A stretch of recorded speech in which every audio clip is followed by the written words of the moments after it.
As South Africa heads to local government elections next year, there have been calls for the full professionalization of municipal workers to ensure an efficient, accountable and people-centered public sector. The national framework towards professionalization of the public sector emphasizes the need to restore office with administrators who are qualified and competent as key components to building state capacity. Let's discuss this now with Senior Lecturer in the Department of Government Management at the Central University of Technology, Dr. Xolisile Ngumbela. Thank you so much for your time and welcome to Newzroom Afrika.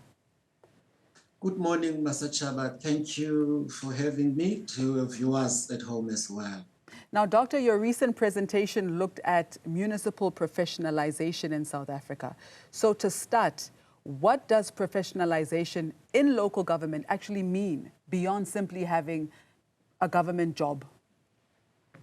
Thanks, Mr. Chaba. Firstly, Mr. Chaba, this professionalization, it's not only a matter of having a degree in local government, your master's, your PhD. It is just as espoused in the NDP, where we talk of the institutional professionalization and ethical leadership within the local government space. And this with a culture of being ethical and being innovative, someone who is able to plan and interpret the budget.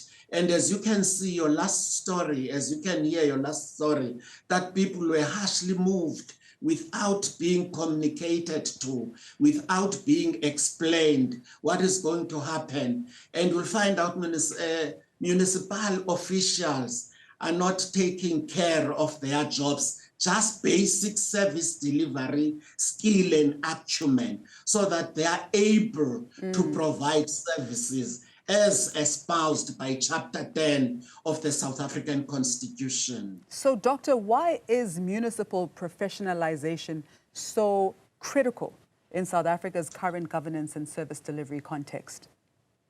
Mr. Chaba, as we know that we've got three spheres of government, and the one that is closer and the one that provides for basic services for humans, and also that is closer to basic human rights, is the local government sphere of government. And it is not a matter of finding yourself. It should be a professional calling that you have been trained for, to provide services to people and be at the center of the service delivery to citizens of this country. It is not a matter of finding being a cadre deployment anymore. We are more than 30 years into the democracy. Precisely. And we need sincere, precise, and people who are trained and called for this particular job, not a matter of finding yourself into the corridors of the organization. Now, Doctor, South Africa spends billions on local government every single year, yet communities are still burning tires on the streets in protest. What does this say, Doctor, about the state of municipal professionalization? Mr. Chaba, firstly, government must stop paying a lip service to professionalization of the local government. And also, Mr. Chaba, what we mean here, it's a partnering with the National School of Government. And also, these local government must partner with the institutions of higher learning.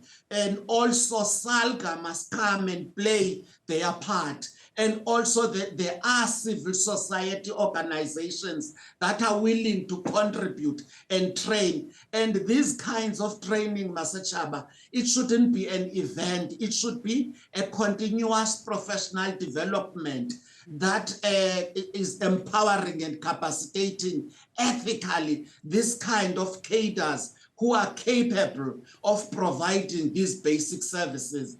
And Mr. Chaba, once more, I would want to believe that we must stop using our political acumen and our power within the councils and come up with a performance management and performance appraisal, and also with carrot and stick and accountability, because now the people in the municipalities are no longer accountable. And if we want the capable developmental state, we must be able to follow through with all the cracks with the professional development of these leaders within the system. And also, Master Chaba, from your findings, Doctor, from your findings, what are the biggest obstacles facing municipalities when it comes to professionalization?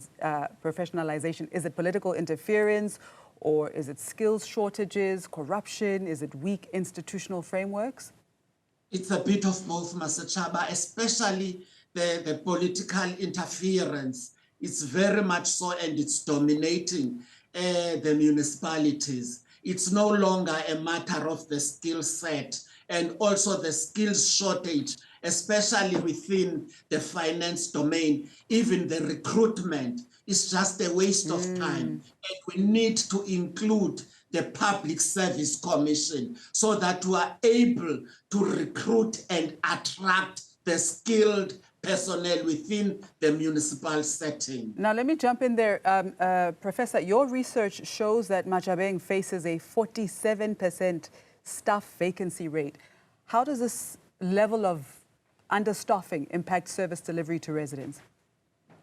It greatly, Master Chaba, and you'll find out from time to time, even the monies are returned back to fiscus. And also, Master Chaba, you must be mindful of the fact that even the parliament came down to Free State, and some of the mayors were asked to write letters, resignation letters, with the exclusion of the Machabeng municipality, of which it was surprising. And today we are waking up to the news that all those the municipal mayors are no longer expected to resign because they have written to the SG of the ANC. And you see, once more, it's a political interference. It's no longer about the citizens of these municipalities. It is about the loyalty to the ruling party. And that becomes a challenge, and it becomes a problem. And Master Chaba, my findings are not saying these municipalities must be led by the elitist in the sense of being elitist. It must be by the capable, willing, trained cadres who are people-centered approach, and also who are able to communicate. Even in our days in South Africa, we've got these social medias that can inform the citizenry. And that is what we can harness and enhance our management acumen as sensible managers within the municipal setting. And let these executives be professional and also be intentional in promoting good governance in our areas. Now, before we let you go, Professor, you recommended strengthening local government through change management, right? So what concrete first steps would you advise policymakers to take to make this happen? Let the political interference be done with. Let be rigorously recruiting the relevant skill set, and let involve the National School of Government and the institutions of higher learning, SALGA, be involved, and also the civil society, and also let the councillors, those who are participating in these recruitment structures, be capacitated and be able to read the policies in the local language, especially your Municipal Structures Act, your MFA. They must be able to interpret so that they are able to know what is it that is expected by municipalities. And Master Chaba, amongst the findings, I dare say, you find out the municipalities that are rural, you find that the municipal manager and the mayor are not even residing in that rural municipality. They are residing elsewhere, and they fly in and out, and also they rely on Teams or Zooms, and we find out a mere presence of them all, it would say it all, and also capacitate especially the finance unit of the municipalities, so that we protect the whistleblowers within the municipality, because that's where corruption happens. And we'll find out the longest serving municipal manager is the one who pushes tenders in the right direction. And what is also surprising in South Africa, you'll find out a municipal manager and a CFO whose audit has not been clean, and you will find out they will be getting bonuses, and their performance contract is not entered into, and yet it's a big wow when these people they finish their contract after 5 years, and yet they haven't been getting a clean audit. And what does that supposed to mean to the citizens of this country? And really, we are not serious about the local government, and yet it is the one that is closer, that is the pulse of the nation, closer to the people of South Africa. We'll leave it right there. Doctor, thank you so much for your time.